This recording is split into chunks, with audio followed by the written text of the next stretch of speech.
बिस्मिल्लाहिर्रहमानिर्रहीम अस्सलाम वालेकुम रहमतुल्लाह। कादिर भाई जीसा की जैसे ही रिटायरमेंट हुई तो रिटायरमेंट के फौरी बाद कादिर भाई जीसा ने 24 घंटे भी टोटल पाकिस्तान के अंदर नहीं गुजारे।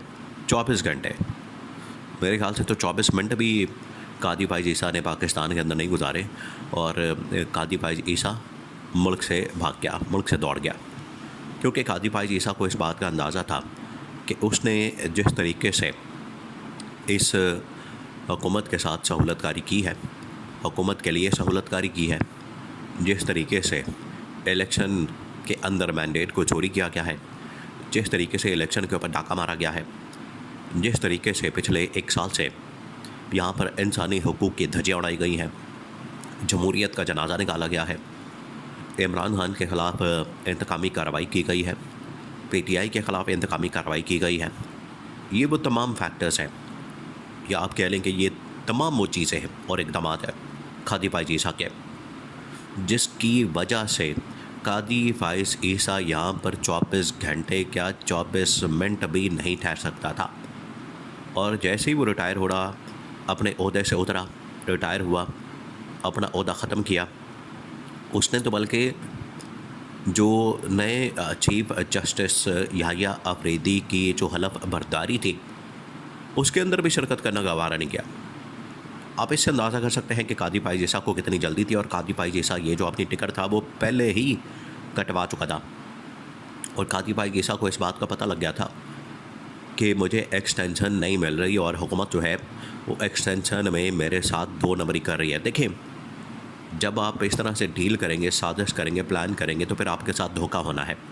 फिर आपके साथ क्या होगा, फिर आपके साथ डिसीव किया जाएगा। अगर आप मुल्क के अंदर फैस्ताइत का, मुल्क के अंदर बरबरीत का, मुल्क के अंदर जुल्म और जबर का निज़ाम कायम कर देंगे, जिस तरह से कादिर फ़ाइज़ ईसा पिछले 1 साल से कर रहा था इमरान खान के ख़िलाफ़, और शरीफ ख़ानदान और ज़रदारी ख़ानदान को जिस तरीके से सहूलतकारी दे रहा था, तो यही वो शरीफ ख़ानदान, ज़रदारी ख़ानदान, इन्होंने कादिर फ़ाइज़ ईसा के साथ धोखा किया और कादिर फ़ाइज़ ईसा के लिए एक्सटेंशन का रास्ता नहीं निकाला।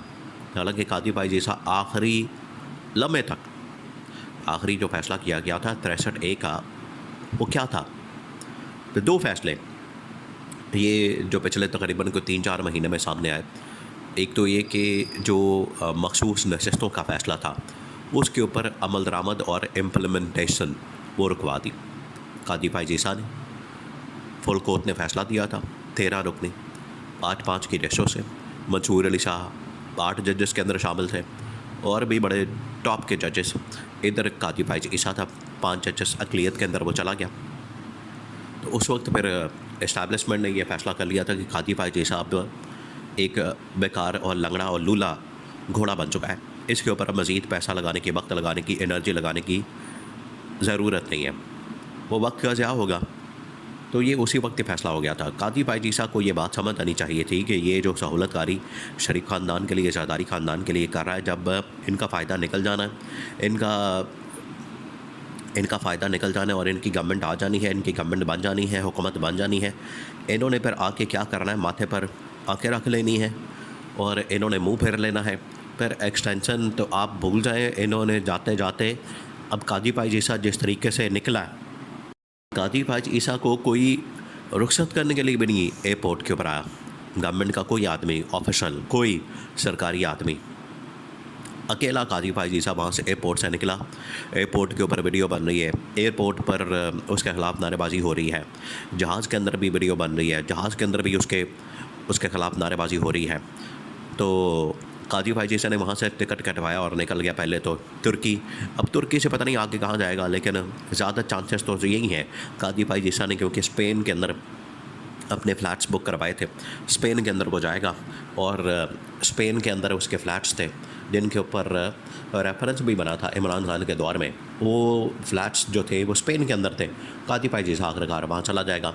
लेकिन ये जो ज़लालत, ये जो रसवाई, ये जो कादिर फ़ाइज़ ईसा के हिस्से में आई है, ज़लील व रुसवा होके निकला है जिस तरीके से, उसकी जो बड़ी मिसाल है वो चंद दिन पहले जब कादिर फ़ाइज़ ईसा इस्लामाबाद के अंदर घूम रहा था, तो वहाँ पर एक डोनट की शॉप थी। डोनट की शॉप के अंदर गया तो वहाँ पर लड़के ने कहा कि लानत है तेरे पे, ये कौन है? कादिर फ़ाइज़ ईसा। और काजी भाई जैसा पूछा पहले उसने, बड़े तहम्मुल से, बड़े ही उसने अखलाक से, बड़े ही उसने प्यार से, मोहब्बत से पहले पूछा है कि आप काजी भाई जैसा हो। उसने कहा हाँ मैं काजी भाई जैसा हूँ। तो उसने फिर बड़े प्यार से कहा कि आप पर लानत हो। अब इससे बढ़कर और क्या हो सकती है, ये इससे ज़्यादा सॉफ्ट किस्म का एहतजाज और क्या हो सकता है।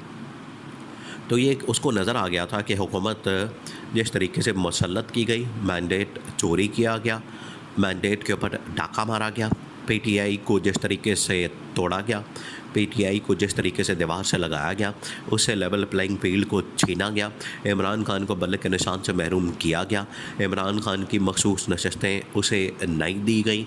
उसके बाद 63A का फ़ैसला करके जो हॉर्स ट्रेडिंग और लोटा क्रेसी का जो रास्ता खोला है, उसके बाद ये तरमीम मुमकिन हुई जो कि 26वीं आइनी तरमीम थी। और 26वीं आइनी तरमीम के नतीजे में ये जो काजी भाई जैसा की एक्सटेंशन का प्रोग्राम था वो होना था, लेकिन वो नहीं हो सका। आखिरकार या अफरीदी को चीफ जस्टिस लगा दिया गया।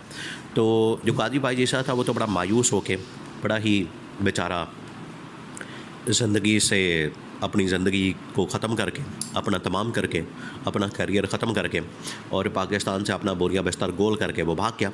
उसको पता था कि पाकिस्तान के अंदर मैं रहा, पाकिस्तान के अंदर मैं किसी जगह गया, पाकिस्तान के अंदर अगर मैं मार्केट के अंदर गया, पाकिस्तान के अंदर मैं अगर किसी बाज़ार के अंदर गया, पाकिस्तान के अंदर मैं अगर किसी जगह पर गया कुछ शॉपिंग करने, कुछ और करने, आवाम तो मेरा जीना हराम कर देगी, आवाम तो मुझे छोड़ेगी नहीं, आवाम तो मुझे वहाँ पर पकड़ लेगी। इस वजह से काजी भाई जैसा ने कहा कि इधर से जान छुड़ाते हैं, निकल जाते हैं। वो यहाँ से निकल गया और काजी भाई जैसा जाते जाते भी एयरपोर्ट पे अत्ते चढ़ गया आवाम के, जहाज़ में अत्ते चढ़ गया आवाम के, और वहाँ भी उसको ज़िल्लत और रुसवाई का सामना करना पड़ा। तो ये मकाफ़ात अमल है, इसको कहते हैं। और इमरान खान से जो पंगा लिया काजी भाई जैसा ने, इमरान खान के ख़िलाफ़ ये जो सारे इक़दामात किए, इमरान खान को जिस तरीके से इंतकामी कार्रवाई का निशाना बनाया गया, इमरान खान के ऊपर जो पॉलिटिकल विक्टिमाइजेशन की गई, मुकदमे और केसेस बनाए गए, जाली, मनगढ़ंत, बेबुनियाद और झूठे, वो आखिरकार मकाफ़ात अमल। और काजी भाई जैसा जाते जाते जो है वो ज़लीलो रुस्वा होकर मुल्क से भाग गया। 24 घंटे नहीं टोटल गुजारे काजी भाई जैसा ने रिटायर होने के बाद, जो पाकिस्तान में बड़ी हुब्बुल वतनी का, मुहिब्बे वतन होने का, आइन और कानून की बालादस्ती और हुक्मरानी का, पाकिस्तान से मोहब्बत करने का जो इतने दावे करते थे, इतना दावा किया जाता था जमहूरियत और पता नहीं क्या क्या, वो एक मिनट भी नहीं ठहरा इस मुल्क के अंदर। तो आप उनकी हुब्बुल वतनी के मतलब या उनके मुहिब्बे वतन होने के मतलब क्या कहेंगे फिर? ये आखिरकार इनको तो अपना इक़्तिदार अजीज़ होता है और साजिशें करते हैं, और उसके बाद ये पाकिस्तान के अंदर रहते भी नहीं, यहाँ पर इन्होंने हुक्मरानी की होती है, इक़्तिदार को मज़ा लुटा होता है उसका, फिर ये भाग जाते हैं।